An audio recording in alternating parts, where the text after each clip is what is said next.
Welcome in. Thanks for joining us for the WHHI Daily News, where we strive to bring you more Lowcountry news more often. I'm Bob Stevens.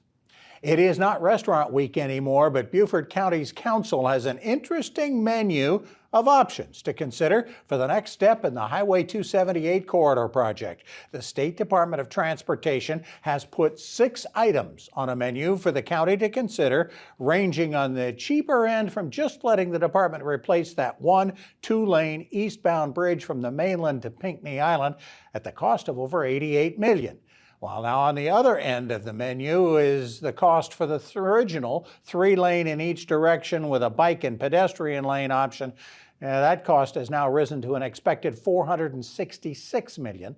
There are 4 options in between. The county currently has either in the bank or promises for about $200 million. So it either needs to find more money or cut back the project to one of those other options and do it by the end of March. No decisions were made at the Monday meeting. We could start to find out where the consensus lies. Protests from neighbors has forced a developer to back off and reconsider a 41-acre project on Ulmer Road in the Alljoy community of Bluffton. Armada Acquisitions withdrew its request to fill in the wetlands and build 38 homes on the property at last week's Bluffton Zoning Board meeting after it received many complaints from neighbors over the project's size, additional traffic, and the potential for more flooding in an already flood-prone area. Developers say they now want to meet with residents to talk over the future of the project before they resubmit it.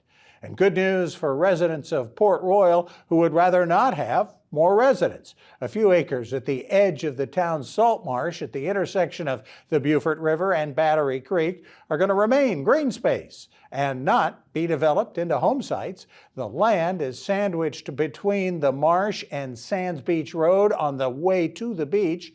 A new park on that site, still in the early planning stages, but is expected to include a pavilion, overlooks of the marsh, and artwork, like maybe the famous 12-foot-tall witch sculpture that's been in storage for nearly 4 years. The town swapped 4.5 acres of other property to Safe Harbor Marinas for the 2 to 3 acre spot on the marsh. Between now and Valentine's Day, you can actually help the park, and you can name it, actually. Submissions should be sent to lgraham@portroyal.org. And the Trump administration's immigration crackdown has reached the Lowcountry, with ICE agents arresting 3 men in Goose Creek for their ties to an alleged Venezuelan drug gang. The arrests were witnessed and even videoed by Lowcountry Congresswoman Nancy Mace. All 3 men had prior arrests in the U.S. and also face fentanyl-related charges. Goose Creek police were not informed of the raid before it happened, unlike normal protocols.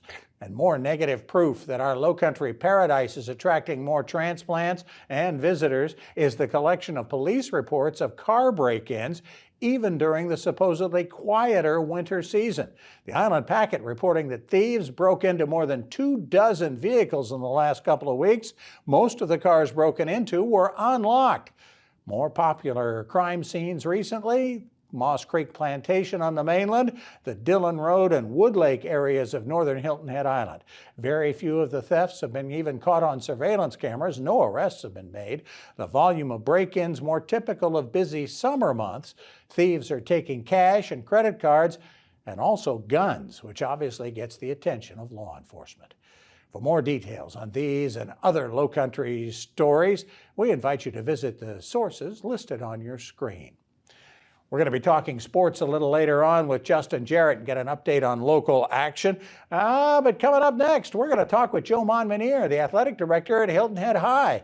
A lot on his plate as we head for the spring. Stay with us.